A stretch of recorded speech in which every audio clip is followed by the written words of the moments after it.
But first, let's get right to Trey Yingst. He's reporting live on the ground in Tel Aviv for us at this hour. Trey, what are you hearing from your sources about this strike? Sandra, good afternoon. We are learning more about this rare daytime strike in Damascus, Syria, that killed top Iranian general Mohammad Zahedi. Zahedi is the man responsible for weapon shipments from Tehran to Damascus that are ultimately ending up in the hands of Hezbollah and used to target Israeli troops in the northern part of this country. According to initial reports, other members of Iran's IRGC were inside the building at the time of the reported Israeli strike. This is a significant development and one that will have repercussions across the Middle East. We are getting that statement in just now from Iran's ambassador to Syria, Hossein Akbari, who said the Iranian response to this strike will be, quote, swift, direct, and harsh.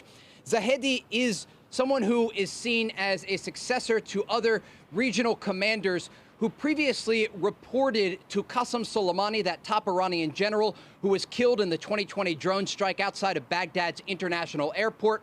He reported most recently to Ismail Khani, the leader of the Quds forces of Iran's IRGC. And the question now is how and if Iran will respond to this strike. They have a variety of options. And remember, Israel has been in direct and sustained conflict with Iranian proxies across the Middle East for the past 178 days. Overnight, a drone was launched, likely by an Iranian-backed Shia militia in Iraq, targeting the southern city of Eilat. More rocket fire from the Lebanese militant group Hezbollah today. And, of course, the ongoing war against Hamas and Islamic Jihad inside Gaza. Sandra? Trey Yingst reporting live for us there on the ground, Tel Aviv. Thank you. John? All right, Sandra, let's bring in Michael Allen, former senior director at the National Security Council under President Bush. First of all, do you think this was, in fact, Israel? There's been no proof that it is. The Iranians say it was. Syrians say it was. Israel's not saying anything. Yeah, I'm pretty sure it's Israel. The United States has once or twice gone into this, but that was under previous administration. So I think it's definitely Israel. All right. So what do you think the upshot of this is going to be? Killing a senior commander of the Islamic Revolutionary Guard Corps. I mean, this is reminiscent of when the U.S. took out Soleimani. There was a response against the al-Assad air base. It was a brief response, and the only response. What do you think might happen here? So I think they'll have to hit back when you have a senior Iranian intelligence official that's killed out in the battlefield. He's the chief liaison for Iran's terrorist network. He's the one that deals with Hezbollah, which is Israel's primary threat. So this is why Israel did it. They've got to keep their boot on the neck of their greatest foes, and that's, of course, Hamas and Hezbollah. So how do you think Iran responds? I think they'll launch some missiles by way of Hezbollah, probably into northern Israel. They're already doing a lot of that, but I think they'll hit more. I think they'll want something that's more than symbolic, but short of outright declaration of war with Israel, because neither Hezbollah or Iran want that. There's been a lot of skirmishing across the northern border between Lebanon and Israel, but it's been relatively contained. There are elements inside Israel who are saying now is the time to go after Hezbollah. Right. Could this potentially erupt into all-out war with Hezbollah again for the first time since 2006 in a large scale? It could. This is something we're all watching, which is what kind of scenarios might you have regional escalation? This is just the type of thing that we would look at. I still think the incentives for both parties, though, are not to have an outright war between the two.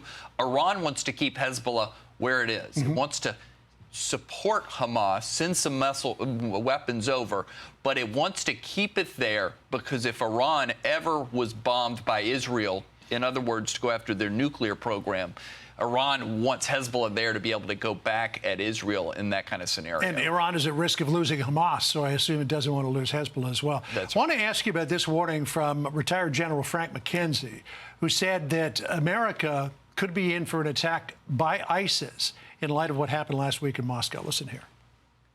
I think the threat is growing.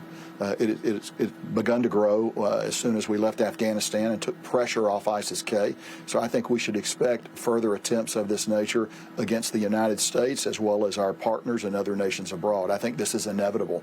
So here's the scary thing. Some 8 million people have crossed the border illegally into the United States since Biden became president. Nearly 1 million of them so-called gotaways. We don't know who they are. We don't know where they went. I mean, what do you think the level of threat is potentially perpetrated by these gotaways against the U.S. I think it's significant. I mean, the lesson of 2001 is that we have to be ever vigilant. We have to be overseas going after terrorist organizations so that all day long terrorists are worried about their survival, not building an external network to hit us in the United States or our allies in Europe. So we've got to stay on the offense to have a good defense. All right, U.S. intelligence apparently warned Russia of a pending attack. Let's hope they've got a good intelligence of what's going on inside our country. That's right. Michael, thank you. Good to see you. Appreciate it.